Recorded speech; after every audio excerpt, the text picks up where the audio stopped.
Assalamualaikum warahmatullahi wabarakatuh. Perkenalkan, nama saya Anggita Happy Febriana, NPM 1901011018 dari kelas PAIB semester 4. Di sini saya akan menyampaikan beberapa materi seputar fikih munakahat. Materi yang pertama yaitu kenapa harus menikah. Pernikahan sendiri memiliki arti yaitu bersatunya dua insan dengan jenis berbeda, yaitu antara laki-laki dengan perempuan yang menjalin suatu ikatan dengan perjanjian atau akad. Tujuan pernikahan sendiri yaitu sebagai ibadah dan mendekatkan diri kepada Allah SWT. Nikah juga dalam rangka taat kepada Allah SWT dan Rasulnya. Aturan pernikahan terdapat dalam surat An-Nisa ayat 34-35 yang artinya yaitu laki-laki suami itu pelindung bagi perempuan istri karena Allah telah melebihkan sebagian mereka laki-laki atas sebagian yang lain perempuan, dan karena mereka laki-laki telah memberikan nafkah dari hartanya, maka perempuan-perempuan yang soleh adalah mereka yang taat kepada Allah dan menjaga diri ketika suaminya tidak ada, karena Allah telah menjaga mereka. Perempuan-perempuan yang kamu khawatirkan akan nusyud, hendaklah kamu beri nasihat kepada mereka. Tinggalkanlah mereka di tempat tidur, pisah ranjang, dan kalau perlu pukullah mereka. Tetapi jika mereka menaatimu, maka janganlah kamu mencari-cari alasan untuk memisahkannya. Sungguh Allah Maha Tinggi, Maha Besar. Quran Surat An-Nisa ayat 34. Dan jika kamu khawatir terjadi persengketaan antara keduanya, maka kirimkanlah seorang juru damai dari keluarga laki-laki dan seorang juru damai dari keluarga perempuan. Jika keduanya juru damai itu bermaksud mengadakan perbaikan, niscaya Allah memberi taufik kepada suami istri itu. Sungguh Allah Maha Teliti, Maha Pengenal. Quran Surat An-Nisa ayat 35. Dalam ayat ini Allah SWT memberikan aturan bagaimana cara kita berumah tangga. Aturan ini bukan hanya untuk rumah tangga sedang stabil dan bukan hanya untuk rumah tangga ketika ada masalah. Bahkan untuk rumah tangga yang sudah tidak bisa diselesaikan ketika ada masalah. Materi yang kedua yaitu konsep peminangan dan kafah dalam Islam. Khitbah adalah menampakkan keinginan menikah terhadap seorang perempuan tertentu dengan memberitahu perempuan yang dimaksud atau keluarganya. Tata cara peminangan yaitu yang pertama, melihat calon wanita. Melihat yang dimaksudkan di sini adalah melihat dari wanita yang ingin dinikahi dengan tetap berpanutan pada aturan syar'i. Yang kedua, tidak melamar wanita yang telah dilamar lelaki lain meskipun belum memberi jawaban. Yang ketiga, merahasiakan pelamarannya, tidak mengumumkan ke orang banyak. Dari Ummu Salamah radhiyallahu anha berkata bahwa Rasulullah SAW bersabda, "Kumandangkanlah pernikahan dan rahasiakanlah peminangan." Yang keempat, wanita yang dilamar terbebas dari segala mawani, pencegahan dari sebuah pernikahan. Dan yang kelima, wanita melamar laki-laki secara syar'i tidak masalah. Hukum Islam sangat menjunjung tinggi hak wanita. Mereka tidak hanya berhak dilamar, tetapi juga memiliki hak untuk melamar laki-laki yang disukainya. Kafah atau kufu ialah serupa, seimbang, serasi. Menurut istilah hukum Islam yang dimaksud dengan kafah yaitu keseimbangan dan keserasian antara calon istri dan calon suami sehingga masalah-masalah calon tidak merasa berat untuk melangsungkan perkawinan. Kafa'ah dalam perkawinan merupakan faktor yang dapat mendorong terciptanya kebahagiaan suami istri dan lebih menjamin keselamatan perempuan dari kegagalan atau keguncangan rumah tangga. Kafa'ah dianjurkan oleh Islam dalam memilih calon pendamping hidup, tetapi tidak menjadi syarat syah dalam suatu perkawinan.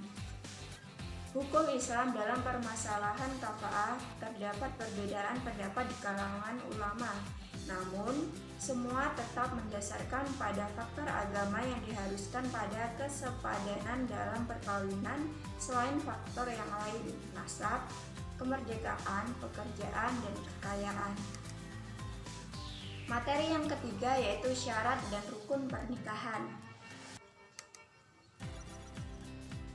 Pembahasan yang pertama yaitu rukun dan syarat-syarat pernikahan.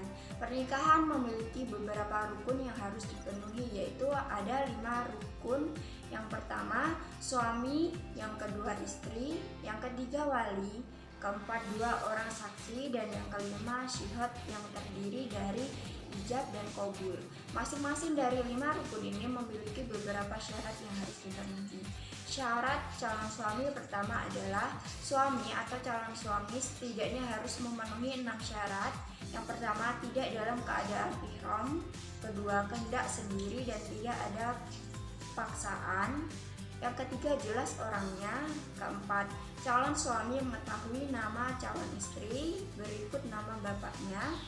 Yang kelima, jelas calon laki-laki. Dan yang keenam, calon suami tidak ada hubungan mahram dengan hubungan istri.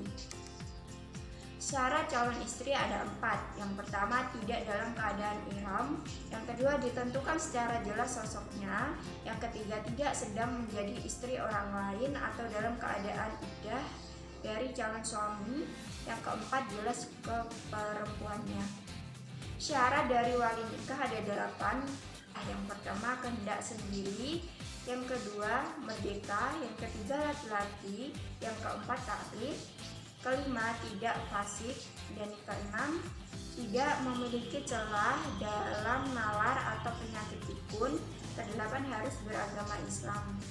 Selanjutnya yaitu syarat syihad atau ijab qabul. Yang pertama sama dengan syarat ijab qabul dalam jual beli, yaitu antara ijab dan qabul tidak dipisahkan oleh pemisah yang lama, tidak digantungkan, tidak dibatasi oleh waktu.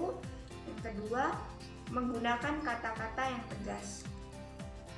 Materi yang keempat yaitu akad nikah dalam Islam. Yang pertama, pengertian akad nikah. Akad nikah merupakan acara inti dari seluruh rangkaian proses pernikahan. Akad nikah dimaknai sebagai perjanjian antara wali dari mempelai perempuan dengan mempelai laki-laki dengan paling sedikit 2 orang saksi yang mencukupi syarat menurut syariat agama. 2. Tata cara pernikahan Islami. Ada 5 hal yang harus dipahami dalam pernikahan Islam. Yang pertama, tidak ada pelanggaran agama karena menikah merupakan ibadah. Yang kedua, harus ada wali. Seorang wanita yang akan menikah tanpa adanya izin dengan wali, maka pernikahannya batal. Kecuali walinya dalam keadaan kafir atau fasik, maka boleh menikah dengan wali hakim. Yang ketiga, harus ada mahar, yaitu harta yang diberikan laki-laki untuk sahnya nikah. Mahar yang baik adalah mahar yang sederhana. Yang keempat, harus ada 2 orang saksi. Dan yang terakhir, diiklankan. Maksudnya adalah mengundang orang yang dekat dengan kita supaya tidak terjadi fitnah. Materi yang kelima yaitu wali dan saksi dalam pernikahan. Pengertian wali yaitu wali nikah secara umum diartikan sebagai orang yang berhak menikahkan anak perempuan dengan seorang laki-laki yang menjadi pilihannya. Pengertian saksi. Saksi nikah yaitu orang yang menyaksikan secara langsung akad pernikahan yang berfungsi untuk memberitahukan kepada masyarakat luas perihal pernikahan tersebut agar tidak timbul kesalahpahaman atau fitnah.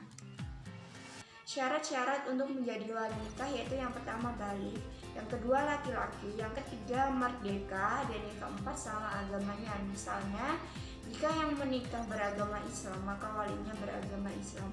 Jika yang menikah agama Hindu, maka walinya agama Hindu. Tetapi jika setelah menikah menjadi mu'alaf, maka pernikahannya tidak perlu diulang lagi.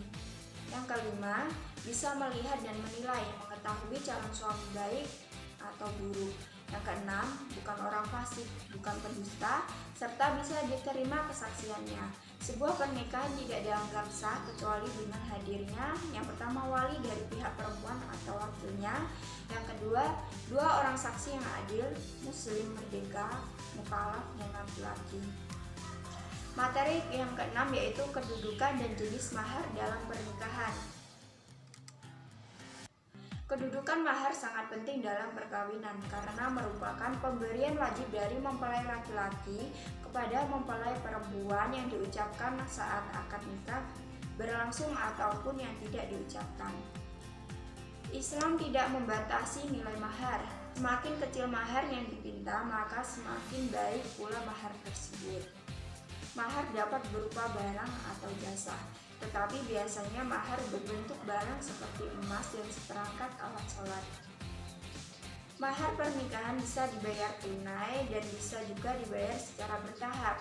Mahar juga boleh disegerakan dan juga boleh ditunda atau setengahnya disegerakan dan setengahnya ditunda.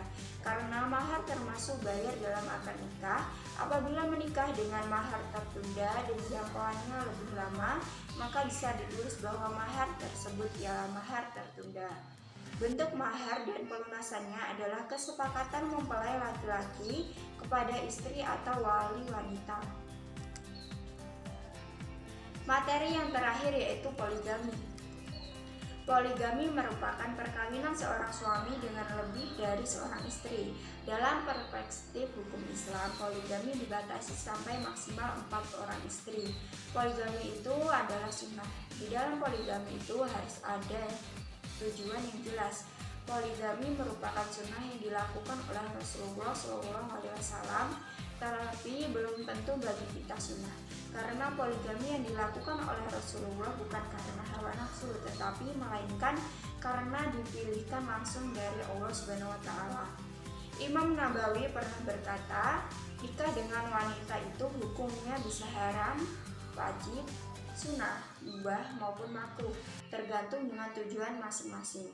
Wanita sendiri tidak boleh mengingkari atau melarang poligami, sedangkan pria tidak boleh untuk bermain-main dengan poligami. Poligami harus seadil-adilnya. Adil yang dohir bukan adil batin. Jika laki-laki tidak mampu untuk adil dan ragu dalam pernikahan tersebut, maka menikahlah dengan satu wanita saja. Sekian materi yang dapat saya sampaikan, kurang lebihnya saya mohon maaf. Saya akhiri. Wassalamualaikum warahmatullahi wabarakatuh.